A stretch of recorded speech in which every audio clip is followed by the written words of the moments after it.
All right, thank you guys. I'm Michael Fischer. I'm here to talk to you guys about You Are Why Your Application Security Program is Failing. I chose that title because I figured it'd bring more people in because they would feel insulted and want to come in.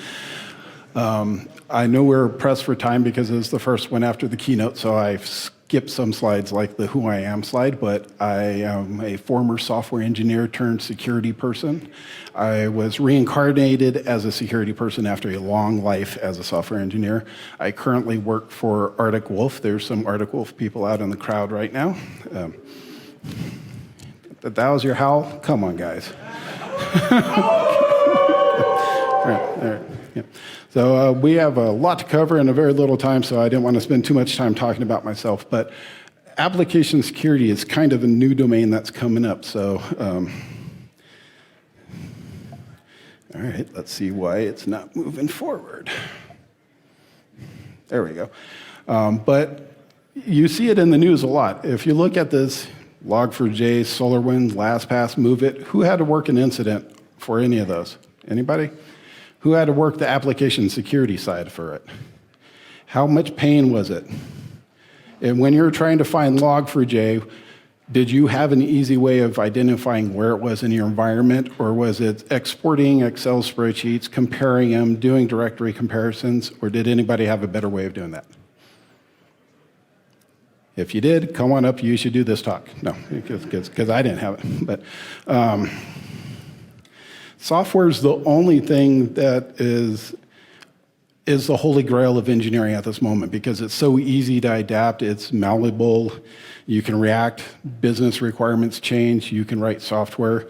Even the technology stack is becoming more software driven. If you're talking about software-defined radio, software-defined networks, cloud formation templates, everything is software because it's a lot easier to deal with than in hardware. So software is an area that many information teams, security teams don't have dedicated resources to deal with. So it's usually an afterthought. It's usually bolted on. How many people have an application security team at the company you're working at? Or at least know that they have an application. So maybe you don't know. But we're going to take a quick trip. I promise you're going to learn something in this presentation. I just don't know if it's going to be about application security, but we'll see. So we're going to change a little bit. I am Dr. Michael Fischer, and we're going to talk about the pursuit and sinking of the Bismarck. Anybody know what the Bismarck was? Okay. It was a boat. Good guess. Okay. So we're going to go back to 1941. This is before the United States joined the World War II. So we're talking about Operation Rheinübung, which is a follow-on to Operation Berlin, which was very successful for the German Kriegsmarine for going out into the Atlantic and disrupting Allied shipping.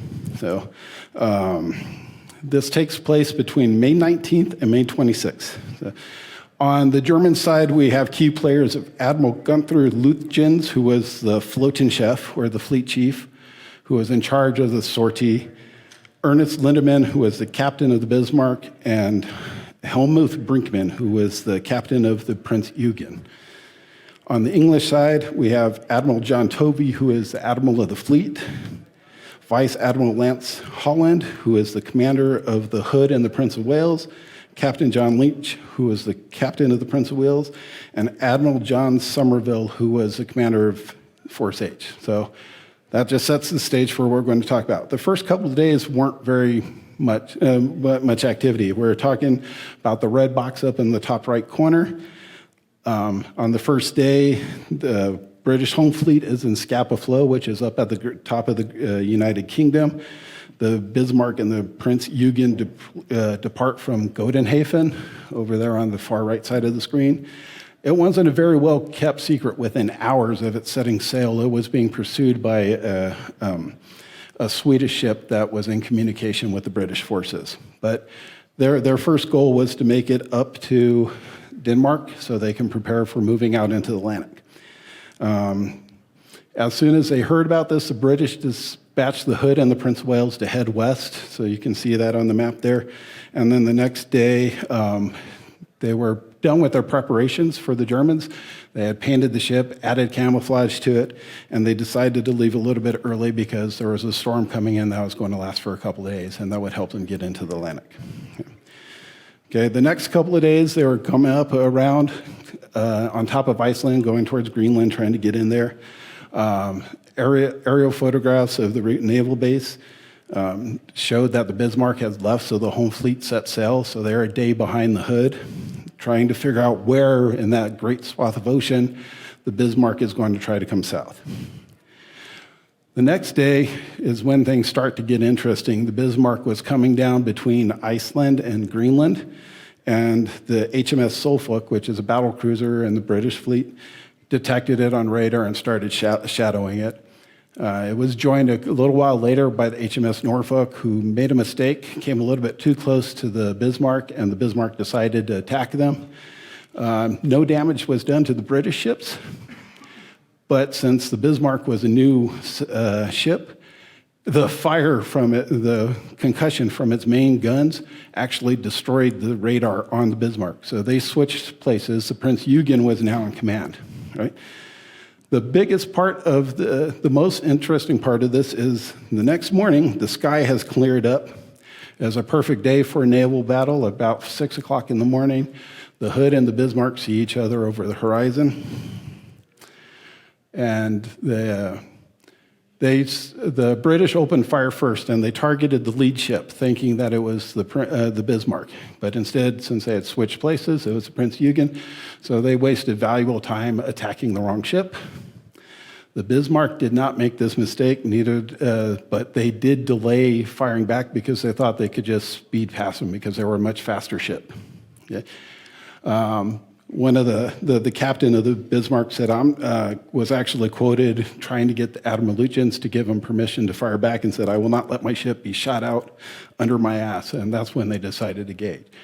6 minutes later, the Hood just sunk within 3 minutes. It exploded.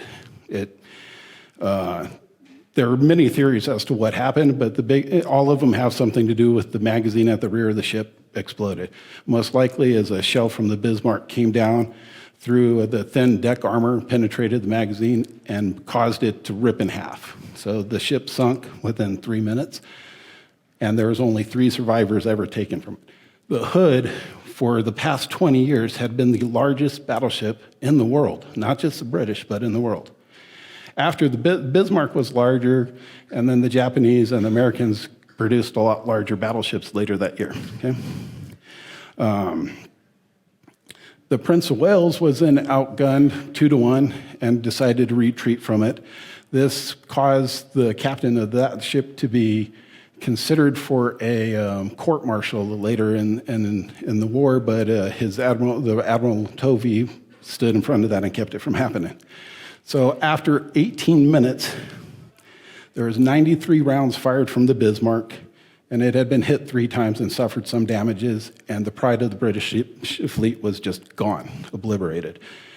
This obviously infuriated the British Navy all the way up to Winston Churchill, who sent out a message that the Bismarck must be sunk at all costs. And you can see that all of the naval forces in the Atlantic for the British side were starting to look for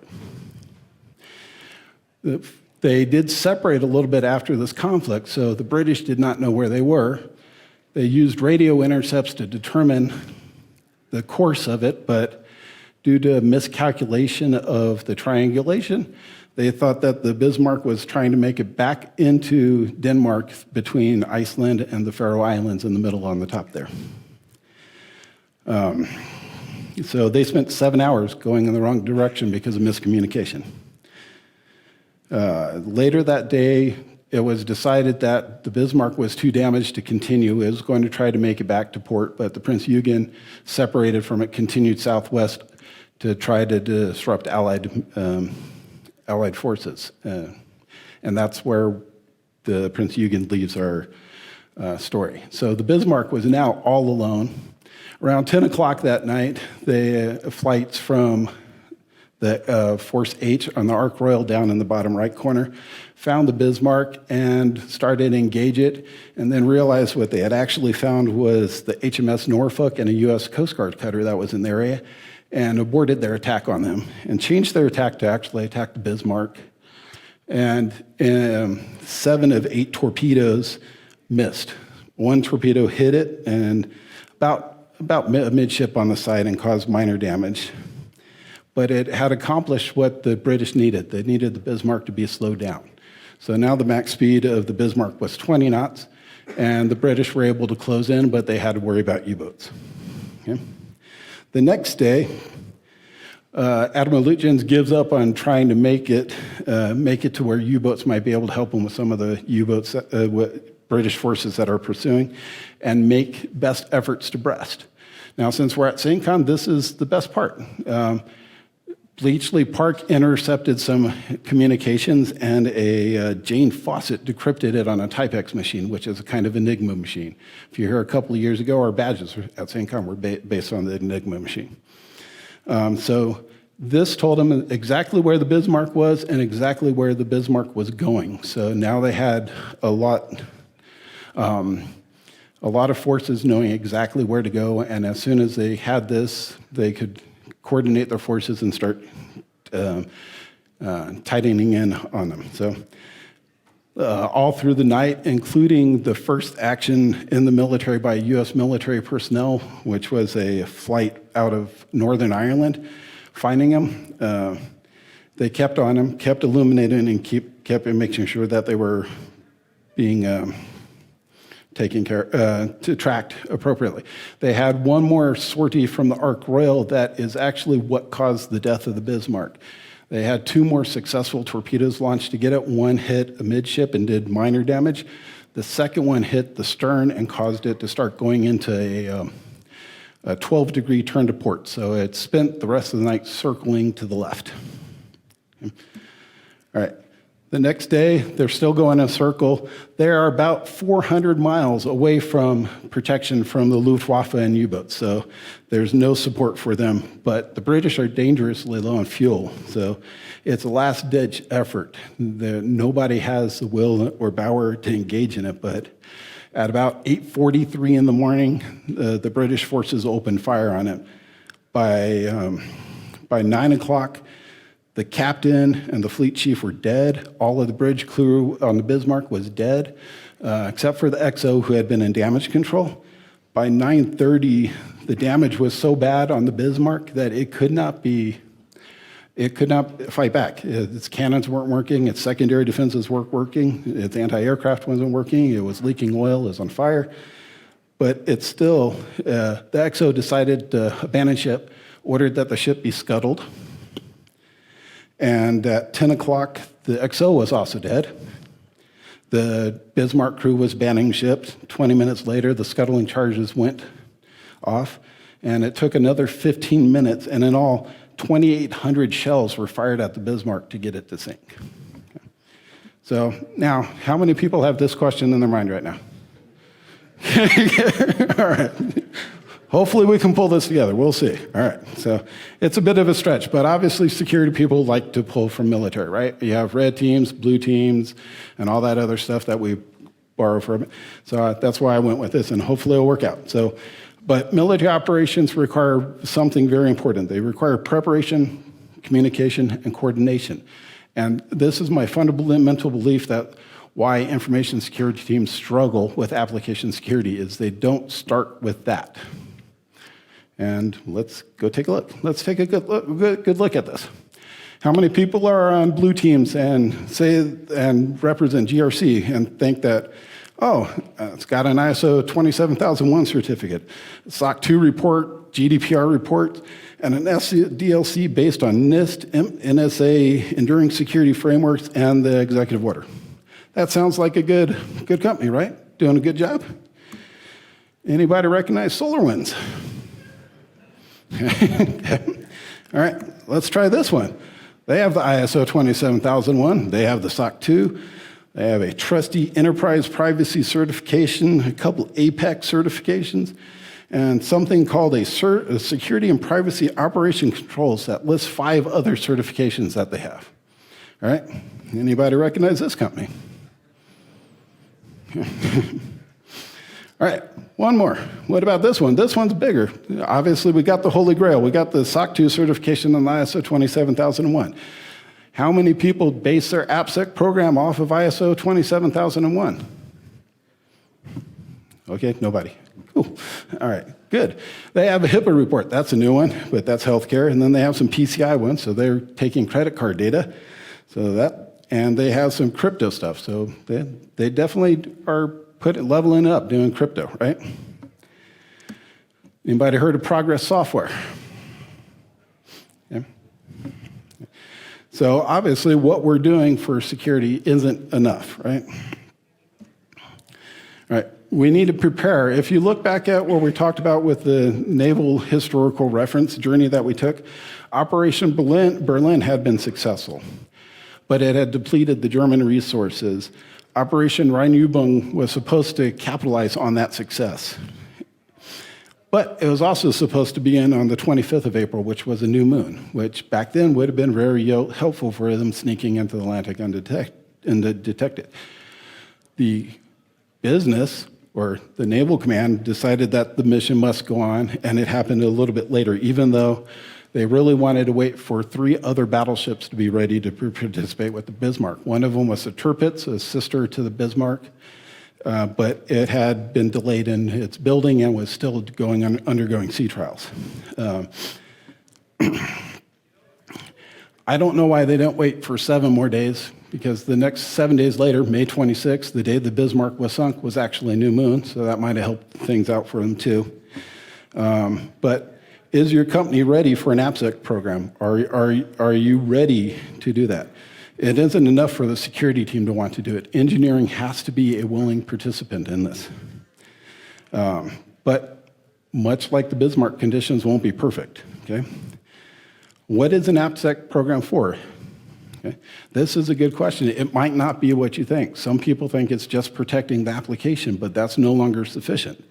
It's the process of finding, fixing, and preventing security vulnerability at the application level in the hardware, software, and development process. It's not just the software. You can't just look at the software. You need to look at the processes. It's the whole life cycle. Standard controls are insufficient to meet that. Keeping in mind that just as war operations must continue, software needs to be running. It has to be operational. It has to be deployed whether or not it's ready. So you're already behind the 8 ball. You are defending from a weakened position. But you can set up the stage for success. You need to engage with leadership. This is not just the CISO. You have to engage with the engineering leadership. You need the CEO to buy into it. You need that senior executive champion. You need to engage with the engineering leadership so much that you have regular, constant meetings with them. Okay? Whatever you do must work within their framework. And you have to work with the development team. If you attended my talk last year, that was why we were focusing on the security champions. But you also need to keep in mind that technology will continue to evolve. What you're defending against today isn't what you're going to be defending against tomorrow. So you need to be early in the life cycle to know what's coming along. Obviously, technology played an important part in the sinking of the Bismarck with radars and aerial recons and the Type X and Enigma machines. So, all right. There's going to be a lot of training, not just for your team, but for the engineering team. And can you think of one other group that might need to be trained? I think there might be 1 or 2 of them in here, but you might need to train your CISO. This is what a CISO is responsible for. That blown up portion is AppSec. So he's got a lot on his plate. Or she.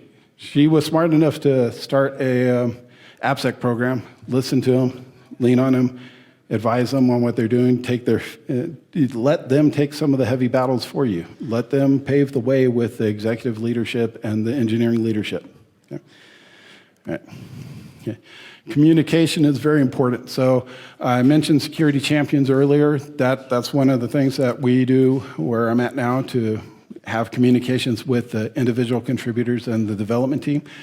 We have an application security steering committee that is with the engineering leadership. So they are step-by-step involved in every discussion that we have about the next thing that we need to do. We know we're behind, we're trying to catch up, and we're working on that process in a sustainable rate. You need to have clear roles, expectations, and responsibilities. This is best defined in a RACI chart. You need realistic SLAs or a process for properly rolling it out. Your team must be able to hold those SLAs, okay? And slight soapbox. You need an accurate inventory, but this is an Uber inventory. It's not just hardware and software. It's the hardware, the software running on it, who wrote the software, where that software is stored, and who can fix it if there's a problem with that specific one. So, off of my soapbox. So, yeah. All right. Now, AppSec has a lot of different controls that exist. You may have heard of the Microsoft SDL, Microsoft Operational Security, Secure DevOps, OSS Secure Supply Chain, BSIM, OSAM, NIST, ISO, FedRAMP. Anybody got any other they want to shout out really quick? That's like 400 different controls that AppSec is looking at. How many of you have ever gone to an engineering team and said, hey, I got 400 things I wanted you to do and had a successful encounter from that? Okay. Try to keep it down to the couple of things you need.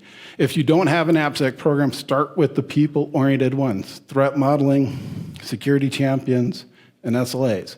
Those are the best ones to help get you involved with the people that are doing the work and have to be involved. So the list on the right is the 15 things that we are trying to do that hides the 400 things we are really trying to do. So it looks a little bit more consumable to engineering. All right. I cannot stress enough people, process, technology. It's an easy trap to fall into. Most AppSec teams come from an engineering background and like to start engineering solution right off the bat. But you have to slow down. Please, please, please start with the people, work with the process, and then find the right technology. So, how many of you guys have been to appsecmap.com? Okay, I see the one guy who told me about it telling me about it.